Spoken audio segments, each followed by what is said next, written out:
সদৌ অসম ছাত্ৰ সন্থাৰ আহ্বান ক্ৰমে আচলতে যি 13 ঘণ্টীয়া অন্বেষণ কাৰ্যসূচী সমগ্ৰ অসমৰ লগতে যোৰহাটতো আপোনালোকে দেখা পাব। আৰু পুনৰবাৰ কৈছোঁ, যোৰহাটৰ আয়ুক্তৰ কাৰ্যালয়ত সদৌ অসম ছাত্ৰ সন্থাৰ আহ্বানত অসম চৰকাৰৰ মাতৃভাষা আৰু মাধ্যম বিৰোধী যি সিদ্ধান্ত, সেই সিদ্ধান্ত প্ৰত্যাহাৰৰ দাবীত আজি সদৌ অসম ছাত্ৰ সন্থাৰ আহ্বান ক্ৰমে যোৰহাট জিলা ছাত্ৰ সন্থাই ইতিমধ্যে ইয়াত অৱস্থান আৰু উন্মোচন কাৰ্যসূচী পালন কৰিছে। জিলা সমিতিৰ নেতৃবৃন্দৰ লগতে ছাত্ৰকৰ্মীৰ লগতে কেন্দ্ৰীয় সমিতিৰ নিহাৰিকা শইকীয়া ইয়াত উপস্থিত। আমি প্ৰথমে নিহাৰিকা শইকীয়াৰ ওচৰত যাম। সদৌ অসম ছাত্ৰ সন্থাৰ আচলতে সাহিত্য সম্পাদক নিহাৰিকা আচলতে যি সিদ্ধান্ত গ্ৰহণ কৰা হৈছে, সমগ্ৰ ৰাজ্যত আজি প্ৰতিবাদ সাব্যস্ত কৰা হৈছে, ইয়াৰ পাছত যদি এই সিদ্ধান্ত প্ৰত্যাহাৰ নহয়, ব্যৱস্থা কেনেধৰণৰ হ'ব, আন্দোলন কিমান কঠোৰ হ'ব? চাওক, সদৌ অসম ছাত্ৰ সন্থাৰ উদ্যোগত এই অসমীয়া মাধ্যম বিৰোধী যি সিদ্ধান্ত, এই সিদ্ধান্তৰ বিৰুদ্ধে যোৱা এটা বছৰৰ পৰা প্ৰতিবাদী কাৰ্যসূচী অনুষ্ঠিত হৈ আছে। আচলতে আমি চৰকাৰক এই অনশনস্থলীৰ পৰা এটা প্ৰশ্ন কৰিব বিচাৰোঁ, যদি বিদ্যালয় মহাবিদ্যালয়ৰ পৰ্যায়ৰ পৰা ছাত্ৰ ছাত্ৰীসকলে আমাৰ যিটো অসমীয়া ভাষা, অসমীয়া যিটো আৱেগ, এই আৱেগক যদি অনুভূতি কৰিবলৈ নিশিকে, তেতিয়া শিকিব কেতিয়া, শিকিব ক'ৰ পৰা? গতিকে এই যি সিদ্ধান্ত হৈছে, এই কেবিনেট সিদ্ধান্ত অতি সোনকালে বাতিল কৰিব লাগে। আৰু যদি বাতিল নহয়, এতিয়া যি কাৰ্যসূচী অনুষ্ঠিত কৰি থকা হৈছে, যি আমাৰ অনশন কাৰ্যসূচীৰ পৰা আৰম্ভ কৰি যে এক লেনিয়া কাৰ্যসূচী গ্ৰহণ কৰি থকা হৈছে, এই আন্দোলন কিন্তু অতি ক্ষীপ্ৰতাৰে কৰি যোৱা হ'ব। নিশ্চয়কৈ এয়া আছিল নিহাৰিকা শইকীয়া, সদৌ অসম ছাত্ৰ সন্থাৰ সাহিত্য সম্পাদক। পুনৰবাৰকৈ যোৰহাটৰ আয়ুক্ত কাৰ্যালয়ৰ সন্মুখত আচলতে সদৌ অসম ছাত্ৰ সন্থাৰ আহ্বানত যোৰহাট জিলাৰ ছাত্ৰ সন্থাই যি প্ৰতিবাদ সাব্যস্ত কৰিছে, তেওঁলোকে যি আচলতে তেওঁলোকৰ হাতত যি বেনাৰ আছে, তাত লিখা আছে অসম চৰকাৰ হাই হাই, ৰণোজ পেগু হাই হাই, মাতৃভাষা বিৰোধী সিদ্ধান্ত বাতিল কৰক আদি বিভিন্ন তেওঁলোকে শ্লোগান ইতিমধ্যে ইয়াত লিখা তেওঁলোকে যে বেনাৰ ইয়াত প্ৰদৰ্শন কৰা হৈছে। আৰু এটা কথা স্পষ্টকৈ কোৱা হৈছে যে আগন্তুক সময়ত যদি এই সিদ্ধান্ত বাতিল কৰা নহয়, তেনেহ'লে ইয়াতকৈ অধিক কঠোৰ কাৰ্যসূচী গ্ৰহণ কৰা হ'ব। অৰ্জুনমণি ভূঞা আমাৰ কথা সদৌ যোৰহাট জিলা ছাত্ৰ সন্থাৰ সম্পাদক।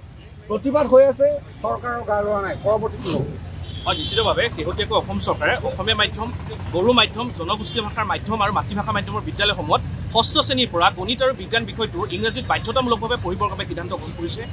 চৰকাৰে এই সিদ্ধান্তটো হঠকাৰী, অবিবেচক আৰু অদূৰদৰ্শী আৰু অবৈজ্ঞানিক বুলি আমি আখ্যা দিব বিচাৰিছোঁ। আৰু ইয়াৰ লগে লগে আমি ক'ব বিচাৰিছোঁ যে শেহতীয়াকৈ নতুন শিক্ষানীতিয়ে আচলতে মাতৃভাষা মাধ্যমত অধ্যয়ন কৰিবলৈ আহ্বান জনাইছে। ভাৰতবৰ্ষৰ প্ৰধানমন্ত্ৰী নৰেন্দ্ৰ মোদী ডাঙৰীয়া, গৃহমন্ত্ৰী অমিত শ্বাহ ডাঙৰীয়াই মেডিকেল আৰু ইঞ্জিনিয়াৰিং বিষয়টো মাতৃভাষা মাধ্যমত অধ্যয়ন কৰিবৰ কাৰণে আহ্বান জনাইছে। শেহতীয়াকৈ বিশ্ববিদ্যালয় অনুদান আয়োগে বিশ্ববিদ্যালয়সমূহ উপাচাৰ্যলৈ মাতৃভাষা মাধ্যমত অধ্যয়ন আৰু মাতৃভাষা মাধ্যমত পৰীক্ষা দিবৰ বাবে প্ৰয়োজনীয় সমল গোটাবৰ বাবে লিখিতভাৱে আহ্বান জনাইছে। তেনে সময়ত অসম চৰকাৰে হঠকাৰী সিদ্ধান্তটোৰ দ্বাৰা ছাত্ৰ ছাত্ৰীসকল, অভিভাৱকসকল আৰু শিক্ষাগুৰুসকল যথেষ্ট বিপাঙত পৰিছে। আজি আমি সদৌ অসম ছাত্ৰ সন্থাৰ আহ্বানত সদৌ যোৰহাট জিলাৰ ছাত্ৰ সন্থাই যোৰহাট সদৰত আমি 13 ঘণ্টীয়া অন্বেষণ কাৰ্যসূচী হাতত লৈছোঁ।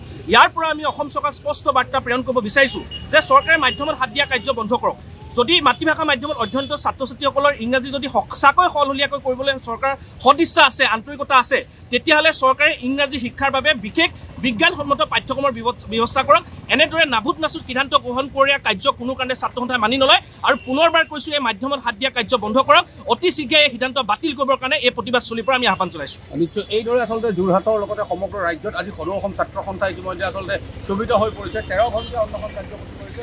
পুনৰবাৰ এটা কথা কোৱা হৈছে যে অসম চৰকাৰৰ মাতৃভাষাৰ মাধ্যম বিৰোধী সিদ্ধান্ত প্ৰত্যাহাৰ কৰিব লাগে। আৰু এই সিদ্ধান্ত যদি প্ৰত্যাহাৰ কৰা নহয়, তেন্তে ইয়াতকৈ আৰু অধিক জংকীকাৰী আন্দোলনৰ কাৰ্যসূচী সদৌ অসম ছাত্ৰ সন্থাই গ্ৰহণ কৰিব। পুনৰবাৰ কৈছোঁ, সমগ্ৰ ৰাজ্যত আচলতে আজি 13 ঘণ্টীয়া যি অন্বেষণ, সেই অন্বেষণৰ অংশ বিশেষ আজি যোৰহাট জিলা উপায়ুক্ত অৰ্থাৎ যোৰহাট জিলা আয়ুক্ত কাৰ্যালয়ৰ সময়তো কিন্তু প্ৰতিবাদমুখৰ হৈ পৰিছে সদৌ যোৰহাট জিলাৰ ছাত্ৰ সন্থা।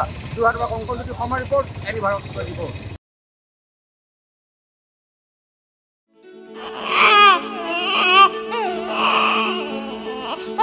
অভিনন্দন, আপোনাৰ এজনী ছোৱালী জন্ম হৈছে।